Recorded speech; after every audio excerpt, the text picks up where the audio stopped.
The bright side of addiction is recovery. And recovery is living proof.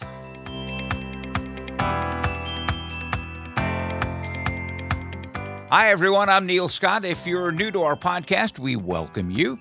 And if you've been here before, welcome back.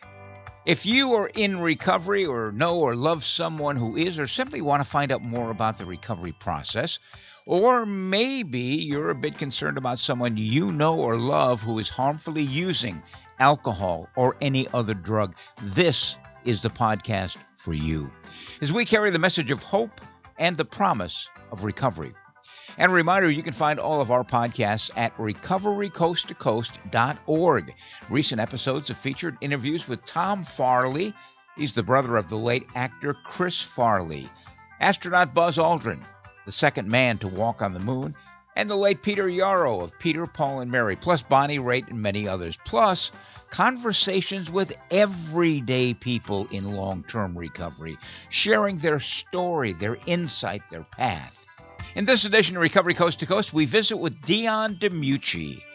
Now, Dion's a member of the Rock and Roll Hall of Fame. He had numerous hits in the 50s, 60s, and 70s, and beyond, including Runaround Sue, Teenager in Love, Where or When, Abraham Martin and John, The Wanderer, and so many more. In fact, The Wanderer will soon be a Broadway show. On April 1st, 1968, Dion went into the recovery rooms. He's never left. He'll soon celebrate his 57th year in recovery, one day at a time, one song at a time. Dion was my featured guest on Recovery Coast to Coast way back in February 2007, when Recovery Coast to Coast was on terrestrial radio. And we included clips from many of Dion's hits, as well as a number of blues songs. Now, since Recovery Coast to Coast has upgraded to a national podcast, we're not allowed to air songs on a podcast because of copyright rules. So I've added a link to the show notes that will allow you to listen to that first interview with the music, as well as hearing an amazing story from Dion about recording with Phil Spector and how his recovery played a role in gently standing up to the often bombastic producer Phil Spector. It's all in the show notes, and we also will include a link to one of Dion's latest music videos. In this edition of Recovery Coast to Coast, we're going to talk about his recovery, his faith, and his philosophy of life. An intimate conversation with an amazingly spiritual man. His new book, co-written with Adam Jablin, who was our guest on the previous edition of Recovery Coast to Coast. If you have not yet heard that, please listen to it after you listen to this one.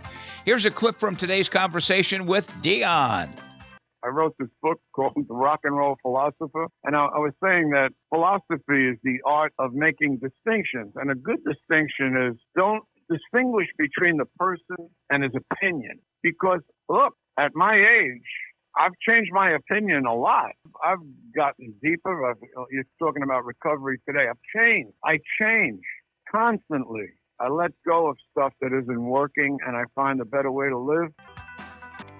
My conversation with Dion is coming right up, and we'll conclude this podcast with some wonderful closing words from actor Dick Van Dyke on recovery.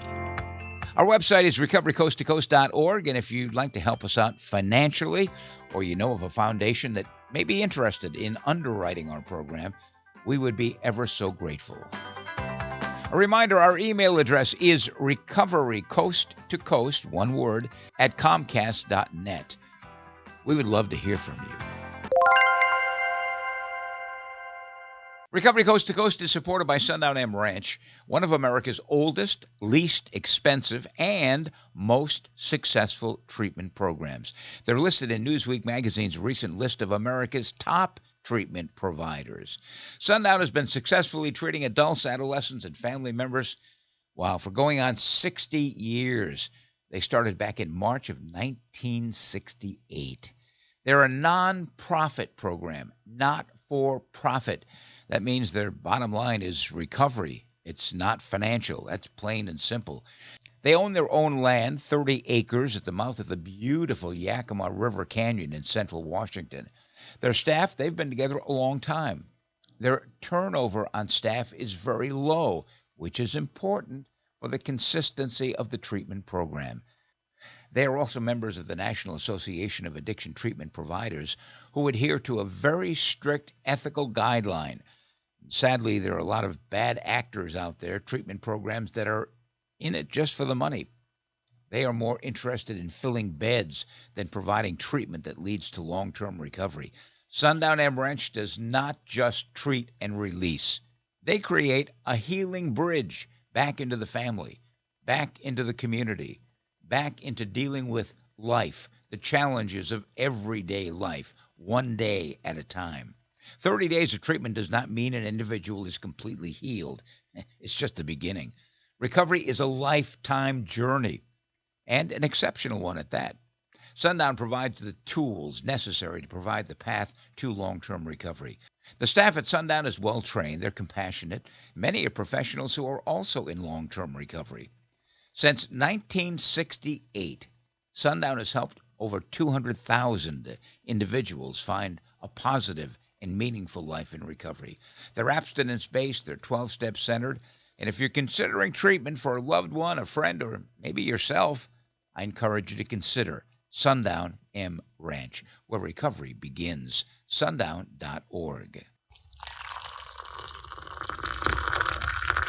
Well, it is time for coffee and conversation. A conversation about life, recovery, faith, and music, which is part of the title of Dion's new book, Dion, the Rock and Roll Philosopher. Dion has been in recovery since April 1st, 1968. Nearly 57 years, living and loving one day at a time. He's a member of the Rock and Roll Hall of Fame. He's had 11 top hits.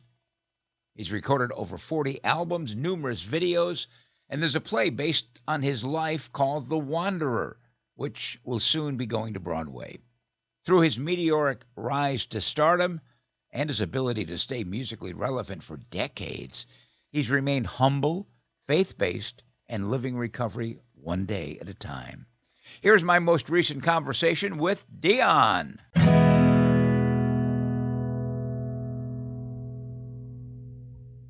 I'm so happy to speak with you because I want to talk about recovery. I want to talk about your philosophy on life. And, it's kind of like I was thinking that people know what you do, but they don't know who you are. I used to be a rock and roll disc jockey. I'm a little younger than you, not much. I'll be 79 in March, and you're 85. But I remember early on, people would flock around me because of what I did, and they did not know who I was. That's a good way to put it. Yeah. And this book that you have tells who you are. It shows your heart. It shows parts of your soul. How did the book come about, and how did you meet Adam? Well, I met Adam when he was 12 years old. Wow. I did a concert at this Catholic school, believe it or not. And he's Jewish. He was going to this Catholic school. It was somewhere, I think it was somewhere in the early 80s. And he was like 12 years old. And he was a precocious kid. And then later on, he came into a recovery program that I was in at the age of about 30, so that was about 18 years ago. And so for the last 18 years, we become friends, really close friends.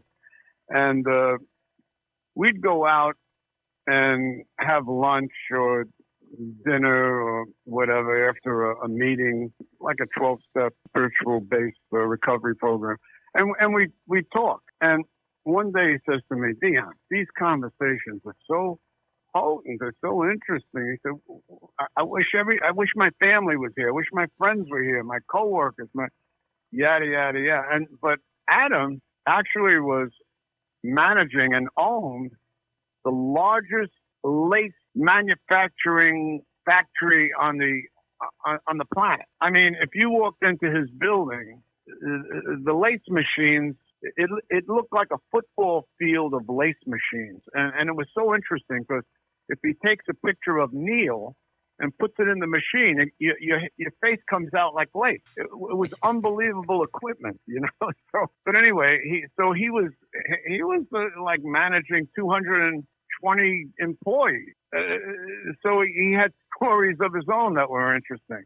But we started logging these stories and, like, maybe some of them on voice memo and some we'd recreate after, but after about 5 years, we had all these stories, So we call the book Conversations on Recovery, Life, Music, and Faith.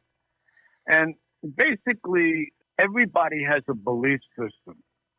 And your philosophy is perfectly designed to produce the results you're getting. A philosopher is a lover of wisdom. So I was thinking of all this stuff, and the art of philosophy is making distinctions. And if you make bad distinctions, it's bad philosophy.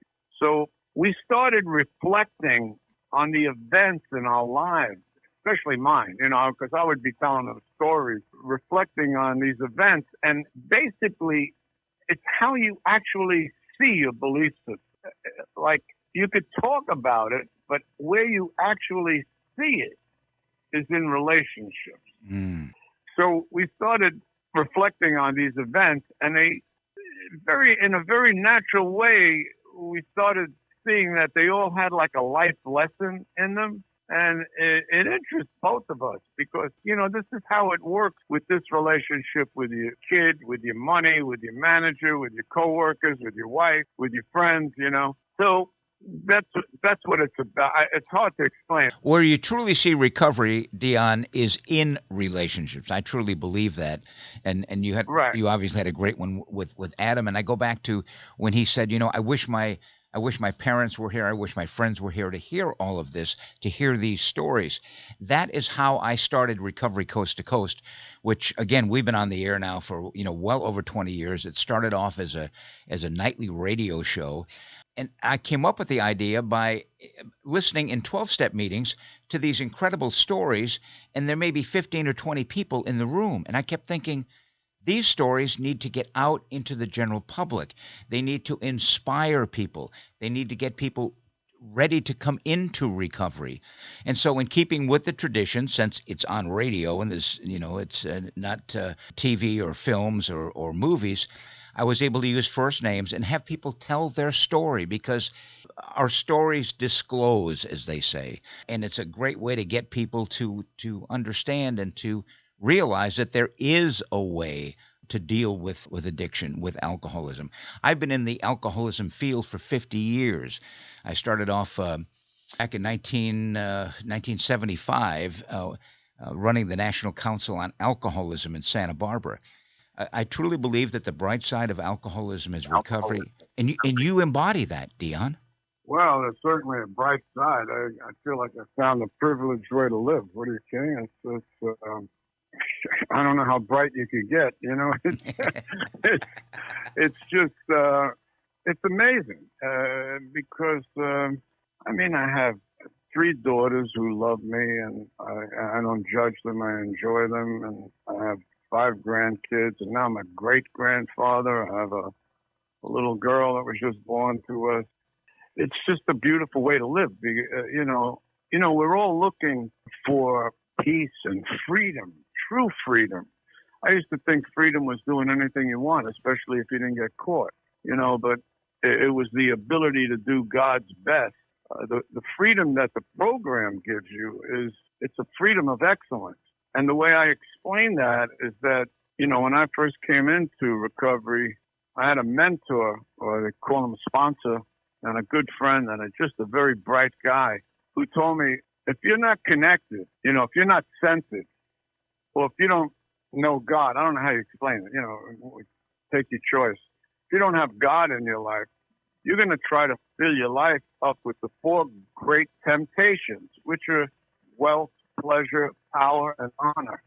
It's like money, it's sex, drugs, rock and roll. It's going to be position, like the politicians, they need position, it's like, with all the perks and the honor, to be right and to win and to be better, and so you're going to try to fill your life up with all that stuff. And he said, but once you have a spiritual awakening, God shapes your desire for those things. And that's the true freedom. If that happens in your life and you're open to it, it becomes freedom and peace of mind and the good and the beautiful and the true all come effortlessly and automatically. It's like you're on automatic. And when I didn't have God in my life, this is the way I explain it. When I didn't have God in my life, all the pressure was on me to figure everything out. I had to figure everything out. It was like you get these self-enlightened people, to think they know everything. It's like, no, you have to figure everything out. It wears you out. That's the trouble with a lot of the people now. A lot of people in the country, they I guess I would call it self-enlightened and not enlightened from above. So they become little tyrants. Like you gotta believe like they believe. They gotta push it on you. What I'm trying to get at is this idea of being open and being honest with yourself and being willing just frees you. It totally frees you. And you could see yourself accurately, when you're open, and if you could see those things in yourself that you're most ashamed of, like that are really troublesome, and you could admit them, you become free. It's like you get out of jail. That self bondage is a terrible, terrible place to live. You've been sober since April 1st of 1968. What does recovery mean to you today? And how has it changed over even the past 5 or 10 years?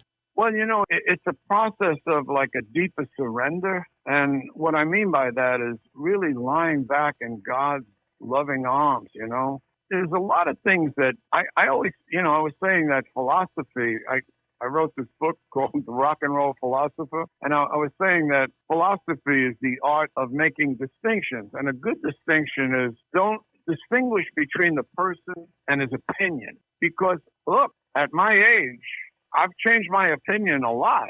I've gotten deeper. You're talking about recovery today. I change constantly.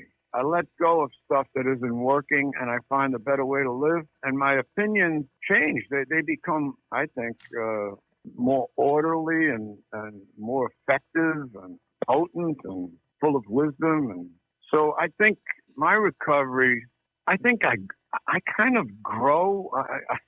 I in the last 5 years, I've grown. I know when I've grown. And it's usually not the days that just go by where I'm just everything's going my way. It's usually when I'm hitting those bumps in the road that make me look a little closer at the things that aren't working in my life or things that I could tweak, maybe even get rid of, let go of. And so I think some men just grow old. They don't grow up. I think the important thing is you could always learn. There's always I'll be learning, I think, hopefully, till the day I move on, How has recovery helped you in your professional life through music and writing? Wow, Neil, I'll tell you something. When I came into recovery at 28 years old, I met a guy who looked at me and said, Dion, he said, if you're clean and sober, you got all the time in the world. He said, your life gets really short when you're using. I thought he was out of his mind. I thought I was 28, and I'm getting old. and now in my 80s, the last 4 or 5 years, I've written 40 of the best songs I've ever written. I put out 3 blues albums. They all went to number 1 on the blues charts. I think the songs are they're the best I've written. I know they are. And I feel like I'm under the spout where the glory comes out, and if you're open, here's another thing, because I always knew I had a gift. And if you have a gift, there's got to be a gift giver. Where does it come from? So I think we're all born with some creative gift in some area. It's just that people are so locked up there. I don't think a lot of people actually see it, but I think we all have it. Who's been the most important person for you in recovery? Well, my wife has been very important. She's just always kind of saw clearly without any kind of nagging or anything, just with a lot of love.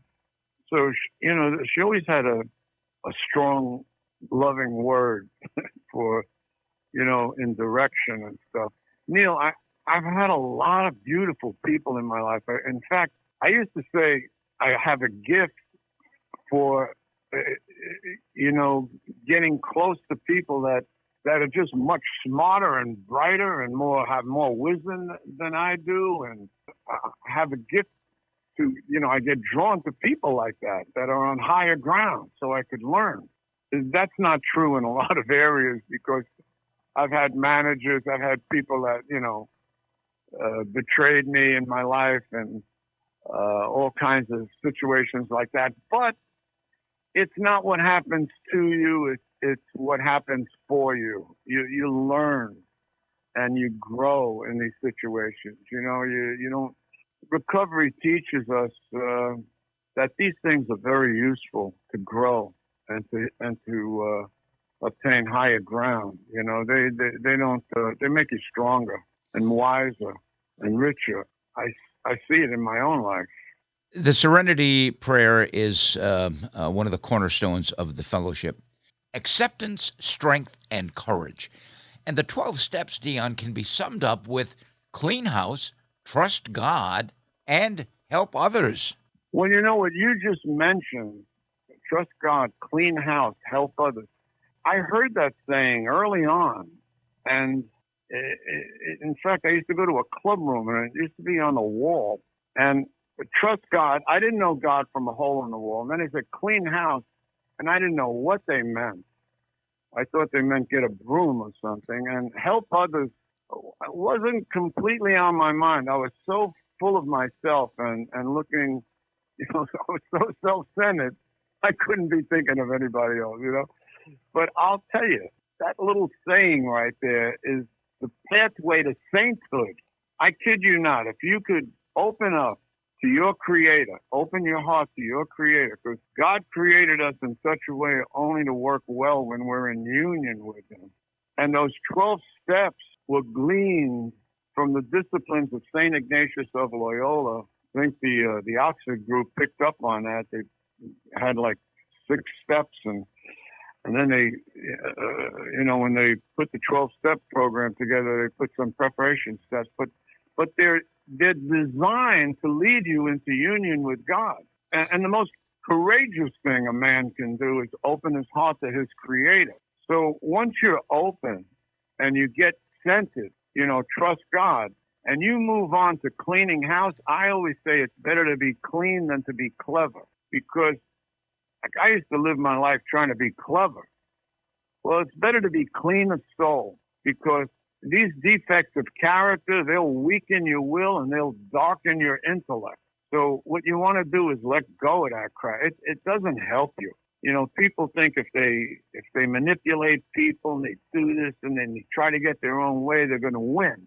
But they don't. You don't. It's not a winning combination. So clean house, I think, is a great idea of like just seeing yourself accurately and taking inventory. And because any business that doesn't take inventory and get rid of the damaged goods is going to go out of business. And then to help others is just one of the most satisfying ways to live, because if people are looking to be successful, but there's a big difference between being successful and being fulfilled. In fact, they're not the same thing. So if you come into the rooms to be successful, you're in the wrong place. If you come in to be fulfilled, you're in the right place. And serving others and being about God's business, it's very fulfilling. It's an exciting life. So I think that trust God, clean house, help others, man, that is the path right there. In the book, there are a number of things that you say that really ring true. One is humility is the healer of pain. Can you talk a little bit about that, Dion? Yeah, I read that in the book. I read that in the recovery book. So I'm just echoing what I read, but it's so true, because a lot of people are in pain. If you don't discover this kind of humility, you'll end up in a hospital. I mean, it's like skiing down a ski slope. If you if you fight it, you're gonna break your legs, but if you lean into it, you're in for the ride of your life. If you try to get out of it and lean back, you're going to get in trouble. Pain is something that you really have to lean into and deal with. Otherwise, you'll end up in a hospital. And there's all kinds of pain, emotional pain. I think humility is just letting go of all of it and resting in God's arms and seeing yourself accurately, no better or no worse than anybody, just seeing yourself having a level look, that in God's economy, better, worse, and to see yourself accurately, Otherwise, you could just make your life miserable. People trying to take shortcuts and stuff, it doesn't work. So I think humility, what I've learned in the program was like to be open. It's such an important word, to be open and to learn. And once you're reading about recovery, it's like listening to another voice instead of your own voice. You're reading this wisdom, that'll set you free. It's really important. I had no idea what humility was when I was a kid. I just lived on pride, It's the other side of the coin, How do you distinguish between religion and spirituality? Well, spiritual just means not physical. That's all it means to me. There's got to be something to inform your spirituality. I have a very biblical imagination. I like to write songs around scripture and truth and goodness and beauty. And so I have a biblical imagination, kind of informs my spirituality. As I move on, I used to be very contentious. I used to fight with religious people, and I had all the answers. Self-enlightened. Of course, I was smarter than God. I'd fight with people. I don't do that anymore. I don't know where I was at. I was like, if you're open and you're willing and you're honest, you will start understanding stuff and seeing stuff and doing stuff that you wouldn't believe you'd ever do. Like I said, I think you have to be open. It's a very beautiful word to me. There's a conversation in the book that you had with atheists about God and about death and about heaven. You're 85. Do you worry about death? I don't worry about it. I just don't want it to happen while I'm alive. Story in the book to me. Well, one of the things about I call it the four horsemen of atheism. Like Christopher Hitchens and Richard Dawkins and Sam Harris and Dan Dennett. All the guys in the gym used to give me these books and these videos. And Neil, I kid you not, I read this stuff and I looked at it and I realized that they were the God that they reject, I reject. They're not really talking about God, a true believer, one who knows, who is, is open to the living true God. I don't think believes in what they're talking about. They're talking about some kind of supreme being in the universe hopping around. I don't know what they're talking about. But God is not a supreme being within nature where you could go up and find him. And, he's outside of space and time. He created space and time. He's not contingent on anything. He's the sheer act of being itself. It's like when Moses asked, he said, "Who are you?" He said, "I am who I am." It's like he always was, he always will be. He's beyond us. They're not talking about that God. They were talking about something else. So it didn't even hold water. My father went to England when I was a kid, and he came home with a lot of Bertrand Russell philosophies. And I was a kid, and I used to argue with him. So I don't know. What is the best piece of advice that you have given to someone, and what is the best piece of advice someone has given to you? I think one of the most beautiful things that I've come into, I've taken somebody's advice, is to get an outside reference to your life, to find someone that you can talk to, because doing life alone is barbaric. I think every CEO, the Pope has his, cardinals and bishops, and the president has his cabinet, and they have people they talk to, and people who are in addiction, they know everything. I know. They know everything, and they're just dumber than nails, So I think, and that's me. I'm talking about me. When I was using, I thought I knew everything, and I think the best piece of advice was, I tell everybody, get someone that you can trust. It could be a priest, a rabbi, a lawyer, a friend, someone who is trustworthy, someone you could talk to about anything, who knows all about you, all, A-L-L, all, good and bad. So I have someone like that in my life. I always did. And I think it's invaluable to be connected like that. And I'll tell you why I say this. It's because of what I've experienced over the last 57 years. Every time I went in to talk to my mentor or my advisor or this person every time I said, I have a problem with this. When you're emotionally invested in something, whether it's your kids, your wife, your money, your friends, your job, whatever it is, and you talk about it, and I said, I think this is what I'm going to do. And not once in 57 years did he say, that's a good idea. Not once did he agree with the action I was going to take. So he's always tweaked it or gave me let me see it in a different light. I think that's invaluable. I don't think I'd be sitting here free and joyous, happy, contented. And I always say, if you unzip my mind and looked inside, you see a very orderly place. I don't think I'd be sitting here telling you this if I didn't have a mentor in my life. How do you grow your faith? Well, just live. It's like living is like being in the gymnasium of faith, And as you start having a little more faith, you build trust, and it becomes deeper, and it becomes deeper and stronger. God's never ceased to amaze me and has never let me down. I think it's just almost like an exercise. If you just let go and trust God, you'll deepen your faith. You'll deepen your trust in Him, because He didn't put us here to just watch us walk around and for His enjoyment, bumping into walls and for His folly. He really gave us directions and everything.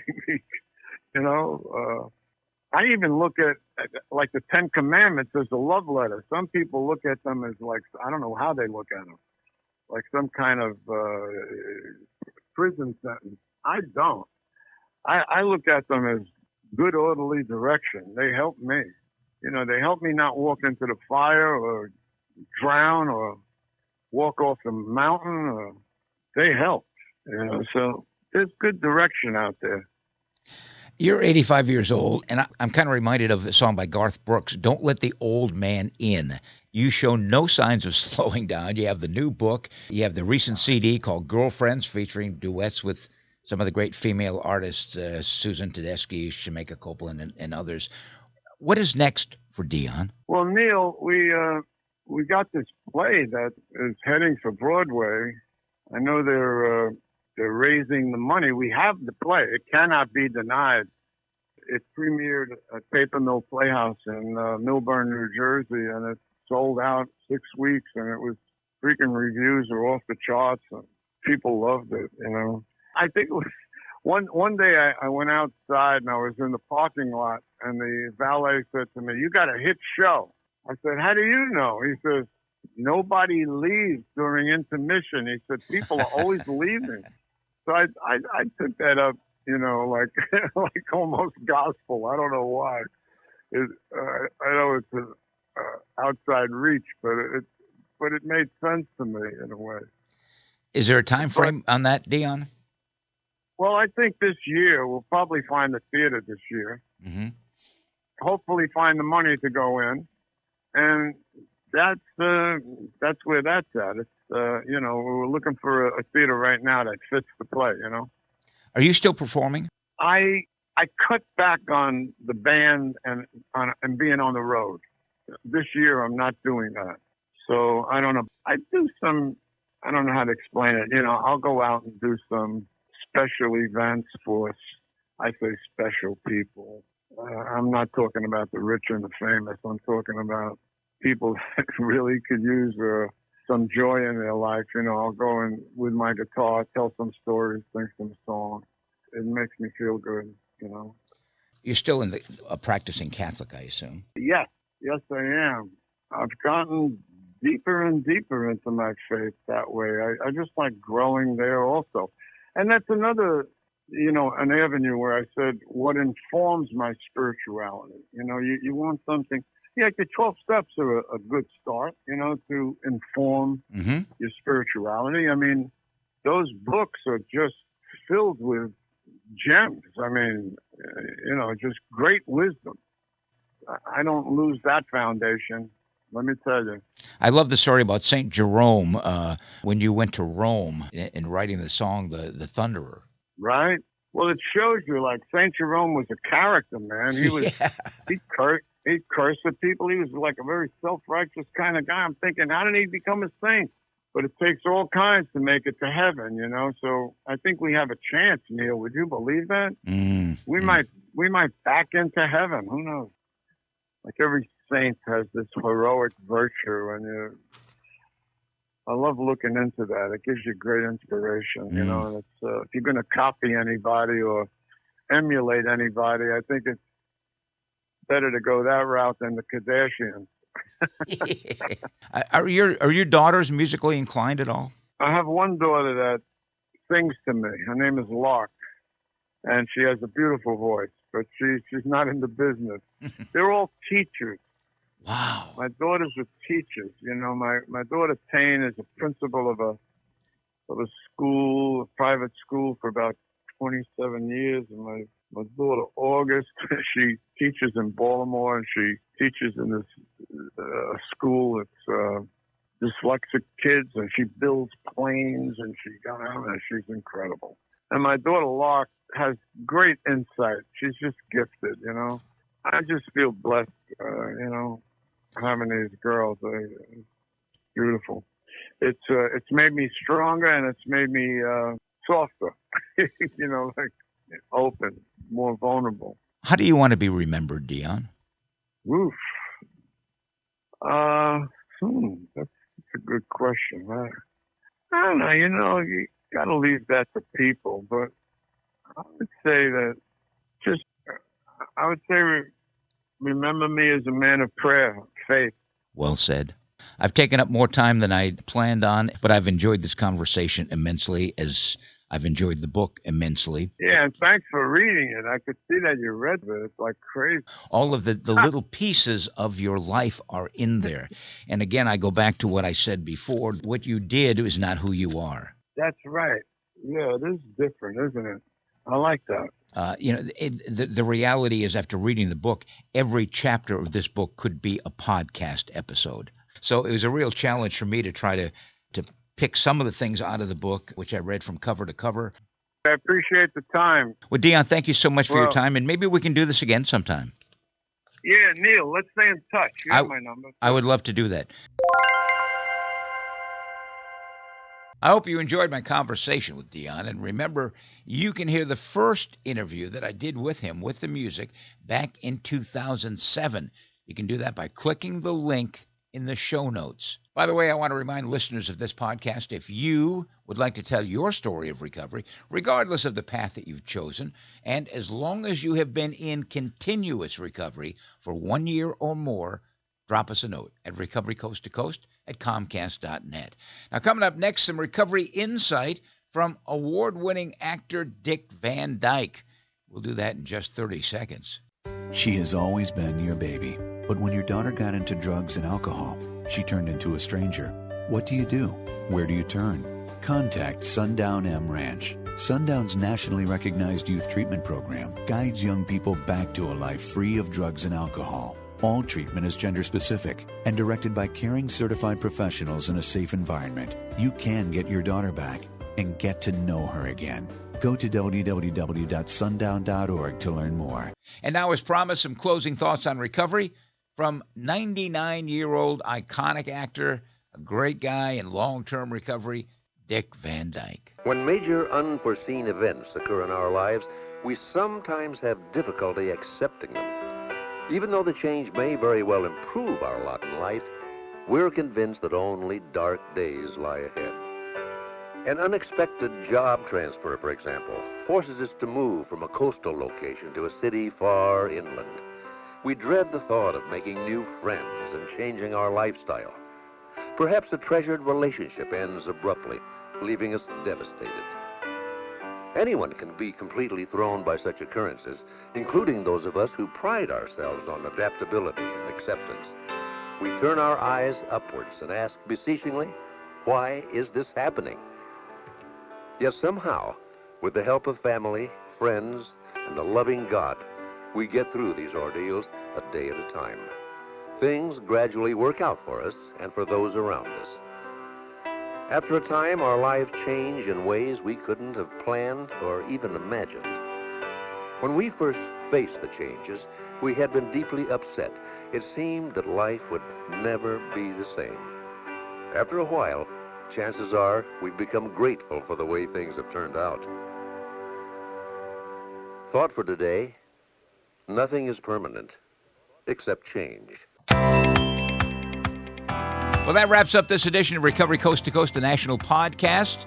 If you have enjoyed our podcast, please share it with others via social media or simply tell someone about it. You can find all of our podcasts at recoverycoasttocoast.org. If you'd like to get in touch, our email, recoverycoasttocoast@comcast.net. And please hit the subscribe or follow button. It's free, and you'll be notified the next time we publish a podcast. If you're considering treatment for a friend or loved one, be sure and visit NAATP.org/AID, the Addiction Information Directory. It's a list of those treatment programs that adhere to the strict ethical guidelines. One of them is Sundown M Ranch, but there are thousands of other good treatment programs around the country. And remember, if you know someone who's experiencing problems with alcohol or any other drug, here's a 24-hour national helpline that offers free information and confidential treatment referrals. And Spanish-speaking individuals are available as well. 1-800-622-HELP. And we encourage you to check out findsupport.gov. That's a website designed for individuals, families, friends. Information includes how to pay for treatment, including low-cost and, in some cases, free treatment options. Find healthcare support there as well. How to help yourself, how to help someone else. It's all in one place, findsupport.gov. And join us next time for America's Voice for Recovery, Recovery Coast to Coast, the national podcast. And another shout-out to our sponsoring organization, Sundown M Ranch, where recovery begins, sundown.org. I'm Neil Scott, reminding you to stay healthy, live in gratitude, and be kind to others. Remember, the bright side of addiction is recovery.